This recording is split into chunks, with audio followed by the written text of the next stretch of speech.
If you've been following football for a while, you know the unofficial depth chart that comes out in August doesn't really mean a whole lot, if anything. However, the Titans' unofficial depth chart that was just released does tell us some things about how the coaches view certain position battles. So we're going to go through this first Titans depth chart and see what we can take away, what lessons we can learn, discuss what really matters, and discard the things that don't. This is the Music City Audible. Let's get to it. Welcome everyone to another episode of the Music City Audible podcast, presented by Sinkers Beverages, the premier wine, spirits, and beer store in East Nashville, in partnership with 440 Sports. I'm Justin Graver. With me, as always, Justin Melo. Justin, we're here today to sort of react to the first unofficial depth chart that the Titans put out on Monday evening. But as you have brought up, and just full disclosure to the audience, we were going back and forth if we should even do this podcast because, as I said just now in the intro, the unofficial depth chart, does it really matter? Does it really mean much of anything as we sit here on August 5th? No, but I still think there's a lot of stuff we can learn about how these guys have been ordered that just inform where the team is at right now in terms of the roster battle. So we are going to go through it. We decided it is worth doing, but if you're tuning into this podcast, we appreciate you. Let us know in the comments if you think it's worth doing. Go ahead, Justin. How's it going? Well, you made a liar of me because I told our audience on Monday that we'd be back on Wednesday to recap practice, and then again on Thursday to recap joint practice. But here we are on Tuesday talking about the unofficial depth chart. Full disclosure, ladies and gentlemen, I did not have a lot of interest in doing this episode. I thought it's a depth chart, whatever, but a lot of you do care about it. A lot of you are interested in it.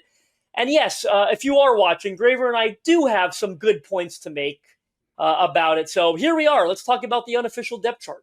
Yeah, I just wanted to get that disclaimer out of the way so that the audience tuning in here, we appreciate all of you. Make sure you like the video, subscribe to the channel. But so you guys know that we're not sitting here being like, oh my gosh, Cam Ward is the starting quarterback on the first depth chart. What does it mean? Is he going to be named the starter or anything else really about who's starting and who's not? But I do think just certain elements of how the order is listed are very important. And some of them mean nothing and some of them mean a lot. So that's what we're going to do today is figure out what means something.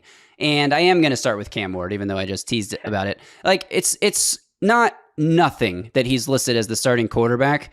It's obvious, it's expected, but it's still noteworthy simply because Brian Callahan has not made an official starting quarterback announcement. Will Levis, having surgery on his shoulder, obviously took the facade, the charade of a quarterback competition away, and Cam Ward's getting all the first team reps. There's no illusion about who the starting quarterback is going to be, but noteworthy because no one has been named the starting quarterback. And the fact that Cam Ward is sitting here first on the depth chart that has come out is going. Here's what it's going to do, Justin. It's going to get us that announcement because now somebody on the Titans beat at Wednesday's practice, when Brian Callahan speaks before practice, somebody's going to bring up, oh, you put out, I can picture exactly how this is going to go, Justin.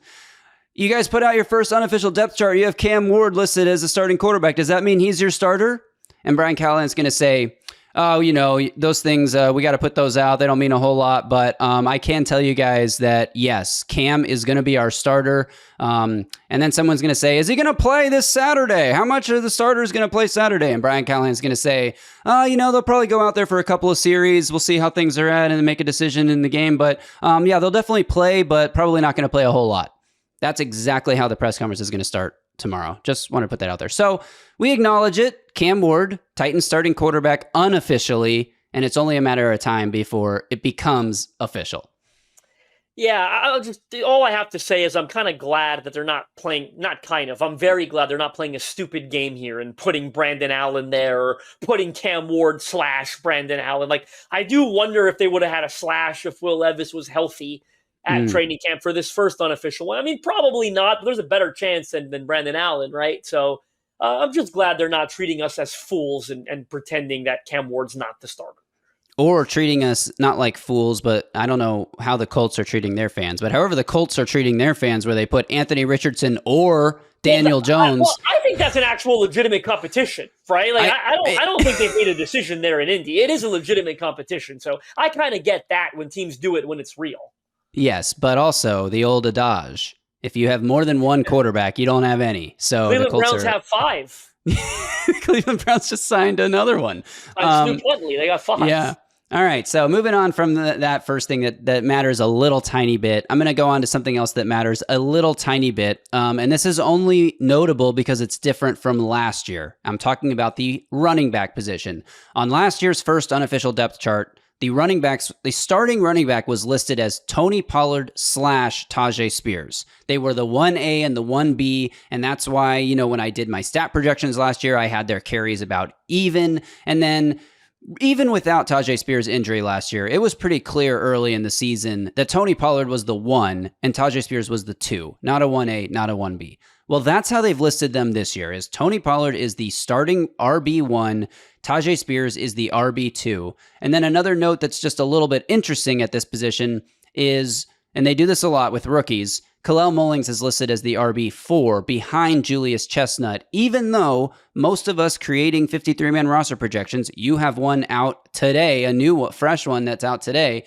Most of us are putting Kalel Mullings on the roster and not Julius Chestnut if we're keeping 3 running backs. So it's notable that he's still not technically RB3, but it's not that notable.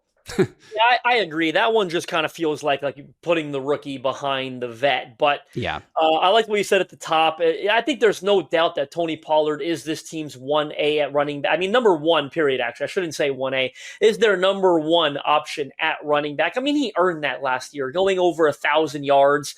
Tajay Spears was hurt, averaging 3.7 yards per carry. There's no denying who the effective ball carrier was for this backfield last season. And by all accounts, Tajay Spears looks really good at training camp right now. He's healthy.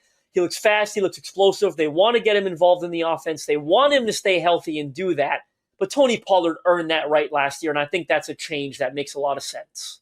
I could see Tajay Spears getting more carries next season than he had last season. And you could make that a carries per game thing and not say, because he's going to stay healthy, he's going to get more carries, but a higher share of the carries. But still being in a situation that it's Tony Pollard's backfield and Spears is your change of pace. And there was a great clip that came out, I think the Titans put it on Instagram, of Tajay Spears catching a deep pass from Cam Ward. Basically, it looked like maybe a wheel route out of the backfield that took him deep down the sideline. And that's how he's going to be used a little bit. He's going to be a passing down guy. He's going to get the ball out in space where he can be more explosive, but he's still not the starting running back. And I think they're going to treat it that way. I mean, you got a linebacker backpedaling on Tajay Spears in a wheel route. I mean, huge advantage to Tajay and that in terms with his foot speed and whatnot. So, but again, I think this is the right decision to have Pollard listed as the clear-cut starter at running back. Yeah, and this registers on from 1 to 5. How much does it matter? 5 being it matters a lot. This registers as a 2.5. It's not that notable, but we are going to have in a second a few that register higher on the scale. Something that registers as a 1 is the starting receiver positions. Look, we knew they were going to default to the veterans here. So your starting receivers are Calvin Ridley, Tyler Lockett in the slot, and Van Jefferson. Also noteworthy that for the second straight year, the Titans put out their offensive depth chart in 11 personnel. So they have 3 starting wide receivers, 1 running back, 1 tight end, as opposed to under the Vrabel era, it was always 2 receivers and 2 tight ends in the starting lineup. But this is what Brian Callahan did last year, and so we expected that again this year. But anyway, the veteran receivers get the starting nod. That's how I expect it will appear on September 7th when they line up for the first snap of the season, assuming they're in 11 personnel, that it will be those 3 receivers on the field. And the question here and the intrigue with this position is Alec Ayamaner going to win a starting job out of training camp, or is Shimere Dike going to win a starting job out of training camp? It's when will these guys get starter level snaps in a game? At what point in the season does the transition really start to become apparent from the veteran guys to the rookies? Because I think the Titans are going to play the rookies. I don't think this is going to be a Mike Vrabel regime thing where the rookies are buried on the depth chart for, 3/4 of the season and then finally get a chance at the end of the year when it's clear that the team's going nowhere.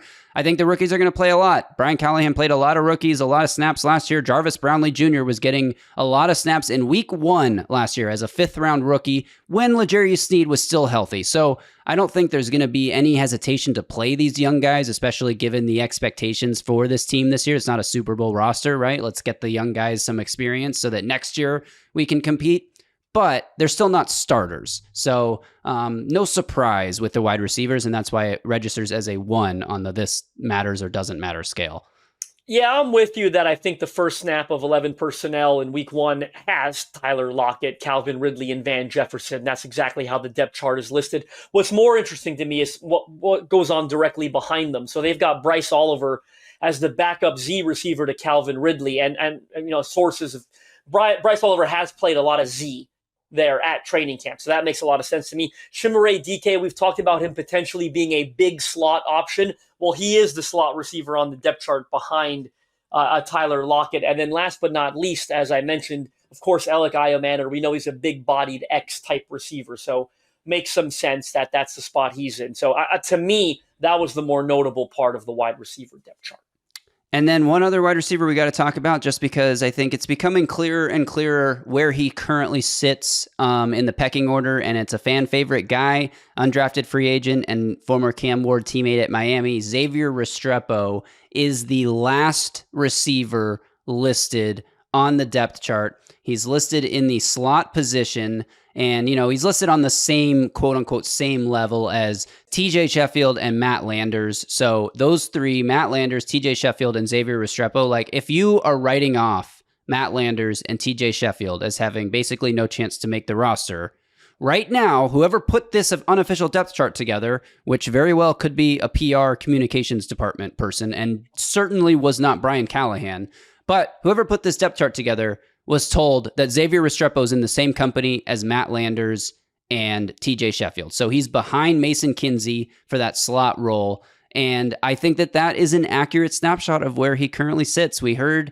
last week he started to get some run with the twos finally, but he's been mostly running with the third team. There are only 3 teams, and he's been running with the third team. And he's really going to have to make a mark on special teams specifically during the preseason before he's given a chance to show that he deserves to make this team. And we've talked about this a little bit, how if he was to get cut at the end of training camp and tried to bring him back on the practice squad, that's probably going to happen. There's probably not a risk of another team scooping him up. But I just think Titans fans should have their expectations set now so that in a couple of weeks, when the cuts are made, we don't have a mass revolt online about why Xavier Restrepo didn't make the roster. Like, the signs are leading us to that eventual outcome already. Yeah, I fully agree. We've talked about Xavier Restrepo at length. I think, despite where he is on that depth chart, he's probably battling for that 7th and final receiver spot with James Prochet. I don't think he's at the same level of a TJ Sheffield or a Matt Landers or even a Jaquan Jackson, who I guess is technically ahead of him on this depth chart at receiver. But as we continue to say, Xavier Restrepo is no lock to make this roster, and I think that's pretty evident on this depth chart release. James Prochet is listed ahead of him, technically, right, although he's at a different position. He's listed as the third string X, but at the end of the day, the breakdown of what role these guys are playing on the depth chart when they're going to move around on the field a lot anyway doesn't really matter. Like, James Prochet could be your backup Z or your third string Z or your third string X, or he could be learning all 3 positions, but he's here as a special teamer, not as a receiver. So doesn't really matter that much where he's listed. Let's get to a position that is very interesting, maybe the most interesting position on the Titans roster as we run through this, and that's tight end, where Chigakonkwo is expectedly listed as your tight end 1. We expect him to continue to have that role all season, but your tight end 2 is not Josh Whyle. And this is the only position on the Titans roster where they are not giving preferential treatment to the vet guy, the guy that's been in the room. Right. Where Gunnar Helm is listed as tight end 2 and Josh Whyle as tight end 3. David Martin Robinson is listed as the tight end 4 and Thomas Odukoya tight end 5. And a reminder to anyone looking at this depth chart who might be confused, because it is confusing. You read the depth chart all the way from left to right, 1, 2, 3, and then if there are more players at one position, then you go down to the next level and get to 4 or 5.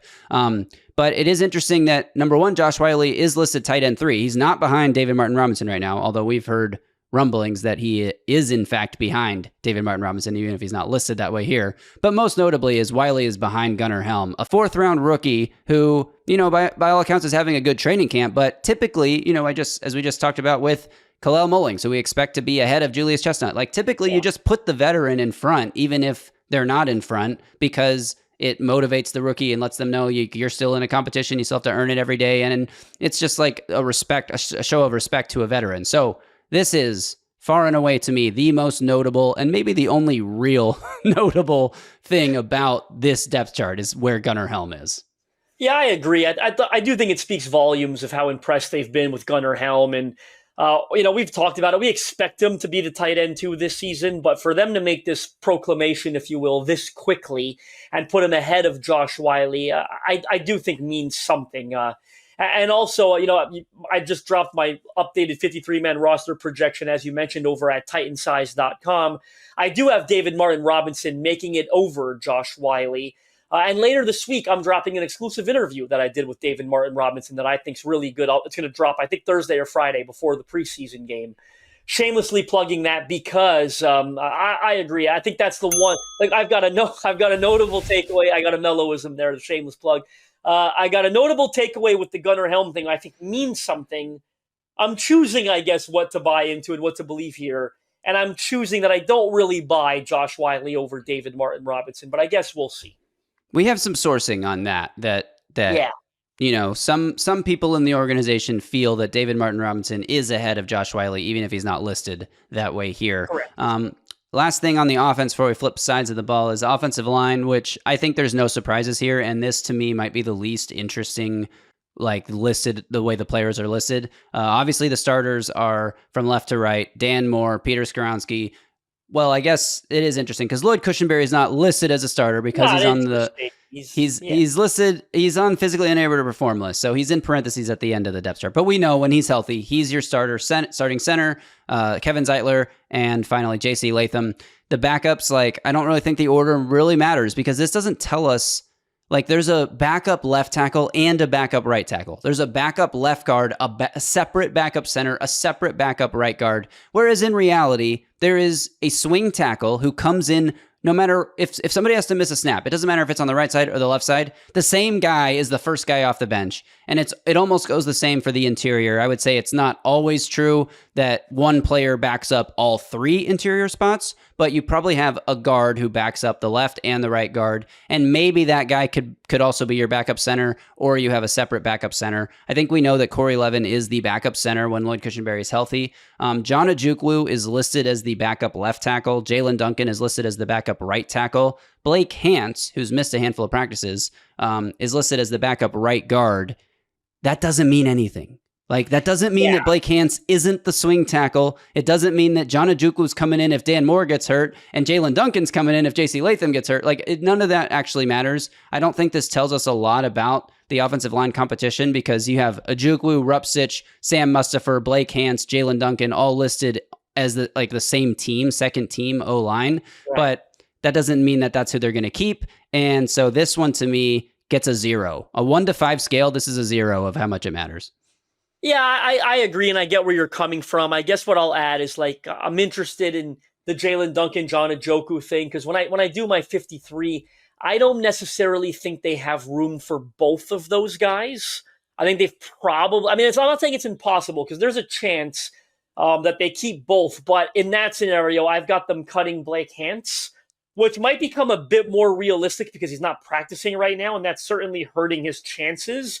I just think the combination of Blake Hance and one of those guys makes more sense because Hance can play both guard and tackle. Based on his history in the NFL, even though he's only listed as a guard here, whereas Ojukwu and Duncan are tackle-only players. So for me, the combination of Blake Hance and one of Duncan or Ojukwu makes more sense for the team. But they've got Hance as a guard only. They could have technically listed him at both spots. They did that with one other player on the roster. We'll get to that later. They didn't do it with Hance. So there's a little intrigue to me there, but everything else is pretty cut and dry. Yeah, and I'm still definitely interested to see who the swing tackle will end up being. And my money's still on Blake Hance, but as you said, that could change quickly if he doesn't get healthy and get back on the practice field soon. Last thing on the offensive line, Jackson Slater, a rookie that many of us are excited about, is listed as the third string right guard behind guys like Andrew Rupsich, Sam Mustipher, and Blake Hance. And this doesn't mean anything. Is Andrew Rupsich going to make the team over Jackson Slater? Let's be real. Of course not. He might make the team, but it's not going to be over at the expense of Jackson Slater. Yeah, he's in that mix. He's in the mix, but this would tell you that he's ahead of Slater. And it's Slater is, I would make him the first lock after the 5 starters and Corey Levin. It's Jackson Slater is a lock. So agreed. Because of his draft status this year, but still. All right, that's the offense. As we flip over to the defense, I'll just remind everyone quickly that coming up on Saturday, not only do the Titans play a football game, but the Sinkers' 40th birthday jamboree is taking place at 5:30 p.m. at the Basement East. Tickets to get in are only $10. Your ticket comes with 2 free drinks. You can get tickets at the link in this video or podcast description. All proceeds go to benefit the Martha K. O'Brien Center in East Nashville. You got live music, tons of free giveaways. It's going to be a great time. You can go out there, hang out, watch the Titans game on your phone as it's happening, or stay for an hour and then go catch the Titans game. It's going to be a great time. I hope everyone comes out to Sinkers' 40th birthday jamboree. What's up? Before we get to the defense, do we want to make an exciting announcement? You know what, Justin? I was actually thinking about how I want to do this. I want to announce that we're going to be making an announcement. I want to build the runway. We're going to have a long runway to this. Is it going to be a long runway, or is it tomorrow? Well, tomorrow will be the announcement, and that's the next step on the runway to the eventual launch of what the announcement is about. So I'll just leave it at that for all of our viewers and listeners. Just know that we will be making a very exciting announcement about the Music City Audible channel on tomorrow's show, where we recap Wednesday's practice. So that's your tease. That's your little tease. Hey, while we're here in the middle of the show, I should remind everyone to like the video if you haven't done it yet. Subscribe to the channel. We're trying to hit 4,500 by the end of training camp. That's a goal that we've talked about amongst ourselves. Haven't told you guys yet, but that is our goal, and we can't reach that goal without you clicking the subscribe button. So go ahead and click the subscribe button, and remember to comment. What do you think about the offensive line? Nothing? Okay. Comment it. Tell us what you think. All right, to the defense, Justin. Starting in the interior, but a quick note about the defense overall.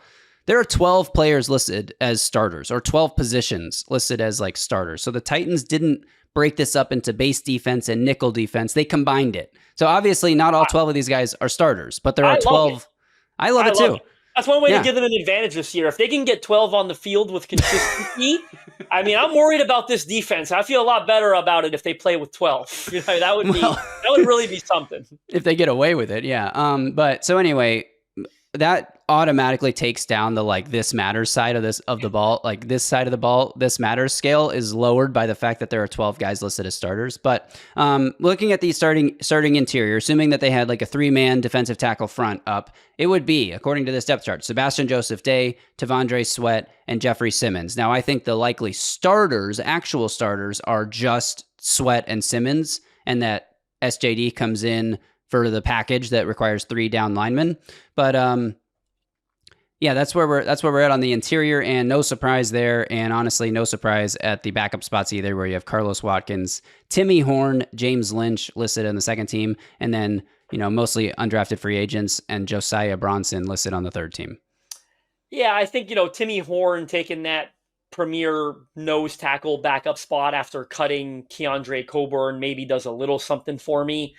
I'll mention Sebastian Joseph Day, like you talked about, but I do think he probably gets to play 40% of snaps, I would say. So I do think that's fair and somewhat notable. And I do think that James Lynch is pretty close to a roster lock. And Carlos Watkins, I actually have on my 53-man roster that published today as the 5th D lineman. That was a bit of a coin flip for me, but nice to see that he does make it there behind Sebastian Joseph Day. So not a whole lot here, but they had to put someone behind Tavondre Sweat after cutting Coburn, and it's Timmy Horn.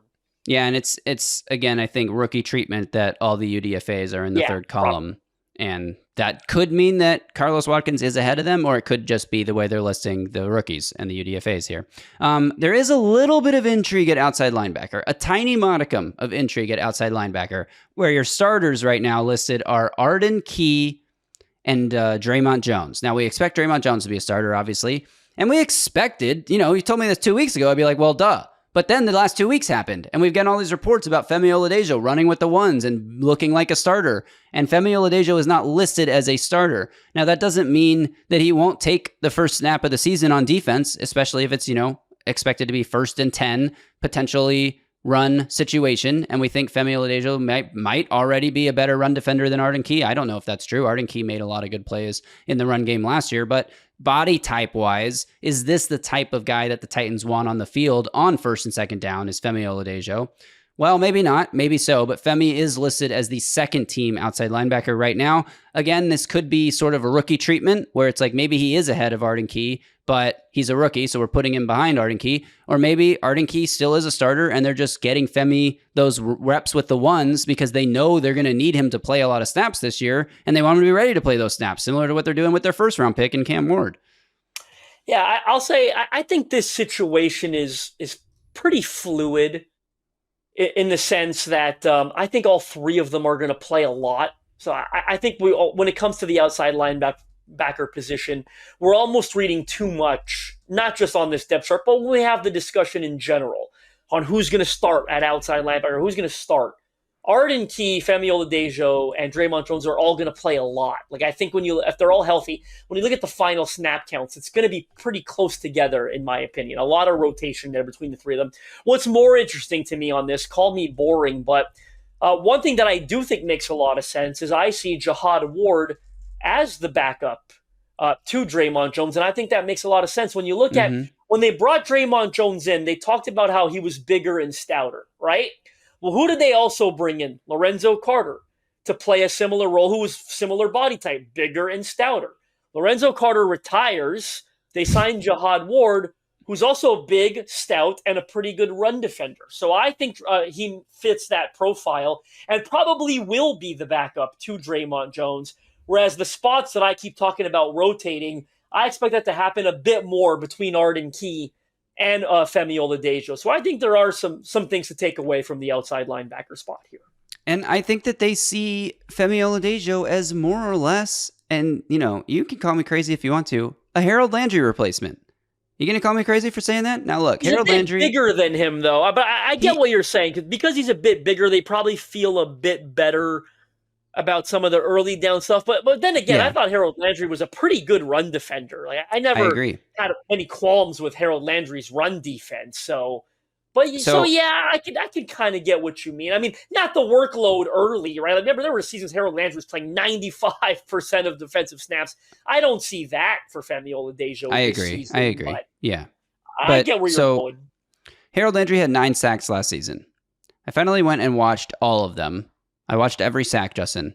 I counted 1 of 9 sacks where he actually beat the tackle lined up across from him cleanly with a pass rush move and got to the quarterback and wasn't, stunting off of Jeffrey Simmons' absorption of a double team or just running around against the quarterback who was trying to find an open receiver for 4 or 5 seconds before Harold Landry finally chases him down. Like, there is no way you can convince me that Femi Oladejo can't go out and get the exact same sacks that Harold Landry had last year. He's an aggressive, powerful, athletic, bigger guy that can probably do exactly what Harold Landry did for them last season as a rookie who is changing positions just because of the athleticism and the body composition. I get it. You've watched them. We've seen it, but I think you're selling Landry a little short. I'm not putting the over-under on Femi Oladejo sacks at 8.5, right? Like, I'm not... so, I mean, I get where you're going, and I would take the under. Was an elite 1-versus-1 man beater last season, but pump the brakes. I think most of Harold Landry's sacks, like 8 out of 9, were either schemed up or they were effort hustle plays, great coverage on the back end, and somebody's got to keep hustling to get after the quarterback, and usually it was Harold Landry. So if Femi can play like that, I would take the under 8.5 sacks, but I'd be confident in what he can do, replacing Landry's role, the schemed up pass rush role. Right. Moving on to another very interesting position here, the inside linebacker position, where I don't think this is a surprise, but it is nice to see it reaffirmed on paper. Your starting inside linebackers are Cody Barton and James Williams Sr. Cedric Gray is listed as James Williams' backup. Otis Reese is listed as Cody Barton's backup. And then you have the rest of those linebackers that are in a scrum for the, trying to make the roster at the back end, including my guy, UDFA, David Mbenda. But so James Williams listed as a starter. Now, this doesn't mean that much it means that he's ahead, which we knew he was ahead. Frank Bush literally talked after practice last week, and they asked him, like, is James Williams a starting linebacker? And he said, we're not ready to make that call yet. We need to see more in pads. James is doing great, but you know what? Cedric Gray's really coming along and doing great too. And it's like, okay, that doesn't mean anything. I think this depth chart doesn't mean anything because they are not going to decide this linebacker competition until closer to the start of the season. James Williams pretty much taken all the first team reps at training camp at linebacker, and he's done well with them. I mean, they're going to say what they're going to say, but I'm at the point where I'd be stunned, to be honest with you, if it wasn't James Williams next to Cody Barton in week 1. Like, I'm confident using the word stunned. I just don't see this changing between now and then. Nice to see that Cedric Gray's coming along, as they say, probably makes the roster, right, as maybe the 3-backer. Everything else up for grabs. Like, even, to be honest, like Otis Reese as the backup to Cody Barton, I think it's likely, or you can put him on the line next to Curtis Jacobs and Anthony Orji. Like, I think that's a full-on battle for that 4th and maybe 5th linebacker spot, assuming they keep a 5th. But for me, not a whole lot of surprise here. Again, I think Otis Reese probably getting the benefit of the doubt as a veteran. But again, I think you put him on that line next to all the others in reality. And I do think James Williams is a starter. I agree. And actually, I'm glad you said that because I hadn't thought of it that way, but I'm with you. I would be stunned if James Williams wasn't the week 1 starting inside linebacker next to Cody Barton. So that's a very good point and a very true point. Moving on to the secondary, we're going to close out with special teams, but first we got to hit the secondary where, no surprise, Jarvis Brownlee Jr. listed as a starting corner, Roger McCreary listed as a starting nickel, and Darrell Baker Jr. currently listed as the other starting outside corner because L'Jarius Sneed is still on the PUP list, or the PUP list. I don't know, I got made fun of for calling it PUP, but whatever. PUP list, and he's in parentheses just like Lloyd Cushenberry at the end of the cornerback depth chart. But Denard Wilson was at the podium last week, literally said L'Jarius Sneed is our starter, so we know that when he's healthy, he's going to be a starter if he's ever healthy. I mean, TBD on Sneed. But Darrell Baker Jr. we knew would be the first guy off the bench, and he's listed as the starter now while Sneed's out. The interesting thing to me, Justin, about the cornerbacks, and you teased this a little while ago, nice job with the tease, Justin, is there is a player in the cornerback room, the only player on offense or defense, this does not apply to special teams, on offense or defense to be listed twice on the depth chart is cornerback Gabe Judy Lawley, who is listed as the backup to currently Darrell Baker. He would slide to 3rd string backup outside corner. We know that when L'Jarius Sneed is healthy, but listed as the backup to Darrell Baker Jr. right now, and listed as the backup nickel behind Roger McCreary right now. Marcus Harris, who we were curious where he would end up, was he a nickel, is he an outside guy, is not listed in the nickel position. He's listed as the backup to Jarvis Brownlee Jr. So according to this unofficial depth chart, again, put together probably by someone in the communications department, the top 6 corners are Brownlee Jr., Roger McCreary, L'Jarius Sneed, Darrell Baker Jr., Gabe Judy Lawley, and Marcus Harris. Well, that's the 6 that I've got them keeping on my 53. And I'd be, unless they make a veteran addition, which Jeremy Fowler from ESPN has said is possible. Right. Unless they do that, I'd be surprised if it wasn't this group of 6 that make the 53. I don't have a lot. You took the words out of my mouth. I think it's very interesting that Gabe Judy Lawley's listed at both spots. I wanted to see how they'd list Marcus Harris. I know a lot of people thought he was probably a nickel corner when he was in the draft. Thought there was a chance he'd be the one listed behind Roger McCreary. But instead, as you said, it's Gabe Judy Lawley. And I think that does say a little something about his 53-man roster chances. Now, again, they go out and get a veteran corner. He's probably the first one bumped off this roster, in my opinion, out of this room if they don't keep 7. So it's a fluid situation. You got to keep your head on a swivel. But I do think it gives us a hint on how high they are on him right now.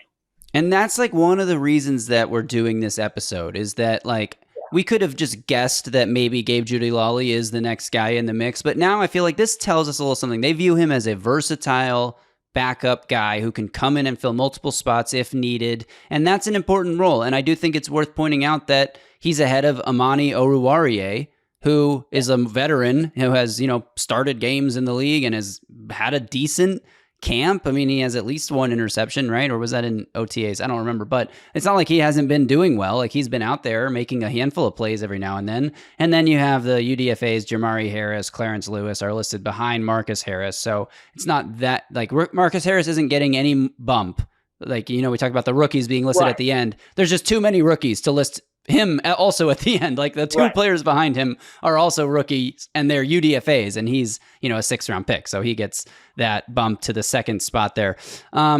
Safety, no surprises at safety. Amani Hooker and Xavier Woods are listed as your starters. Mike Brown, Kevin Winston Jr. listed as your backups. That's exactly what we expected. But there is some safety news, Justin, if you want to take this one. Yeah, they added Joshua Bledsoe to the 90-man roster earlier on Tuesday morning. We're not quite sure who they cut yet. We're waiting for that move. Jim Wyatt will probably announce it when this episode drops. If it's a straight swap at safety, I think Mark Perry would probably be the final safety on the roster as of now. I don't want to speculate anything because they could decide to cut someone else, a different position altogether. But if it was a swap, it would probably be Mark Perry. But they signed Joshua Bledsoe, who's former 6th round pick. I remember him pre-draft process coming out of Missouri. It was hasn't played a lot in the NFL. Had a recent stint in one of the developmental leagues. This is literally churning like the 90th spot on your roster. Like that's how low level of a move this is. But he's not on the official depth chart yet, I don't think, or the unofficial one, I should say. They'll have to update that at some point, but not a whole lot there. Yeah, Mark Perry is the last safety listed here, but Kendall Brooks is listed at the other safety spot as the last guy. So if they churn safety, one of those two guys is out. Yep. Is somebody hurt that we don't know about? Did Carlos Watkins suffer a more serious injury than we realize yet? Like there's a couple of ways that this could go, but it's TBD until Callahan gets to the podium tomorrow or until the waiver wire hits, whatever the league waiver hits at the league wire hits at 4 p.m. Eastern today. So that's still 4 hours from now as of this current recording. Let's do special teams really quickly because there's not a lot of surprises here, and there's like something that's maybe a 2 on the This Matters scale. Joey Sly's your kicker. Joey Sly's your kickoffer. Your kickoff guy. How about your kickoff guy? I like that. Johnny Hecker is your punter. Johnny Hecker is your holder. So we're not doing backup quarterback as the holder. We're doing punter as the holder, which is the other common way to do it. Brandon Allen is your backup holder. So there's your backup quarterback also in the mix there. Punt return. James Prochet is listed as the starting punt returner. Chimere Dike is listed as his primary backup. And Xavier Restrepo, welcome to a potential role for you, sir, is listed as the 3rd string punt returner. Kickoff return. Jaquan Jackson is listed as the starter. Chimere Dike is the backup here as well. And TJ Sheffield is your 3rd string kickoff returner. No Tajay Spears in the kickoff return game. No Julius Chestnut. It's TJ Sheffield is the 3rd string kickoff returner. Do you think that this is anything? Like we know Jaquan Jackson's not going to return kicks this year because he's not going to be on the team, but he's listed as your starting kickoff returner right now. James Prochet would only be your starting punt returner if he makes the roster as the 7th wide receiver. So how do you read into this particular part? Like this is the only part of special teams that is interesting. How do you read into it? Well, people keep talking about James Prochet being a return guy. I want to add some context to this conversation. He's got 68 career punt returns and only 4 career kickoff returns. So he's a punt returner, not necessarily a kick returner. Right. If he makes the roster, I feel very comfortable saying he will be their punt returner. I think there's very little doubt about that. Whereas at kickoffs, to me, this feels like the rookie conversation we've had. It kind of signals, almost like a challenge to Chimere Dike. Hey, go earn that job. Go beat out Jaquan Jackson for that role at kickoff return. And again, we're not projecting Jaquan Jackson to make the roster, so this very much feels like a challenge to the rookie. If I had to predict right now, if James Prochet makes this roster, he is your starting punt returner, and Chimere Dike will be your starting kick returner. If Prochet doesn't make the roster, I think Dike does both of them. But that's how I'm reading into this right now. I think there's a world where Prochet could make the roster as like almost insurance for this position, and DK still wins both return jobs. I think the coaching staff wants DK to be able to win both jobs. They see him as being a potential valuable player in that role, and that's what they hope happens over the next 2 or 3 weeks, is that he wins the jobs. I'm not ready to go there yet. I'll disagree with you for not just for fun, because I think DK makes the roster regardless. Well, yeah. So, and you think that too, but that's a challenge for him to win the kickoff job. But I think if Prochet makes the roster, like 68 career punt returns, I think that if he makes it, that played a large role in that decision. And it'll prevent them from putting too much on a rookie's plate because they'll want him to play a little bit at receiver. They'll want him to do kick return too, I think. But hey, we've got a guy that's got 68 career punt returns and he made the roster. I think Prochet's your punt returner if he makes the team. And that's a big if, though. That's still a big if. Like, yeah, for sure. I would say it's probably like 40% that he makes the roster, 40% that they keep 6, and 20% that Xavier Restrepo is the 7th receiver. Like, that's how I would weigh that out at this moment. Morgan Cox is your long snapper. Interestingly, Josh Wiley is your backup long snapper. So who's going to back up long snap when Josh Wiley gets cut in a couple weeks? That's a big question this team's going to have to answer if they want to win a Super Bowl anytime soon. Just kidding.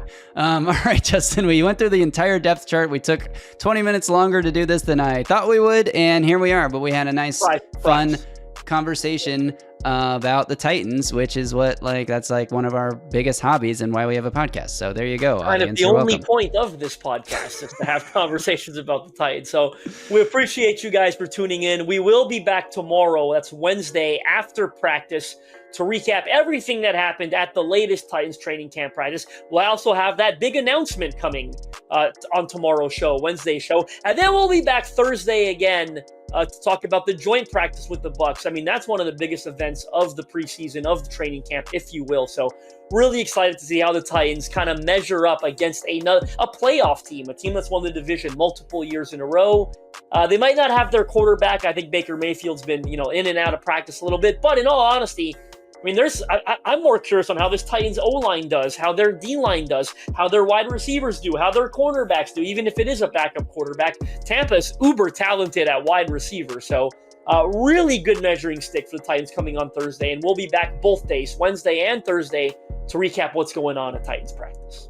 That's right. So make sure you're subscribed to the channel so you don't miss any of the upcoming videos that we're going to have, including the live stream on Saturday after the preseason game. Do not miss that. Do not miss Sinker's 40th birthday jamboree, also on Saturday. Check out the link in the video description. And go read Justin's article, the latest 53-man projection on Titan size. I'll drop a link to that in the description as well. Why not? We're just going to load up the description with all these links. Sinkers, Titan size, the book, Titans of the South, right behind me, titansofthesouth.com. So that'll do it for this one. Thanks again to everyone. Until tomorrow, y'all stay safe out there and tighten up.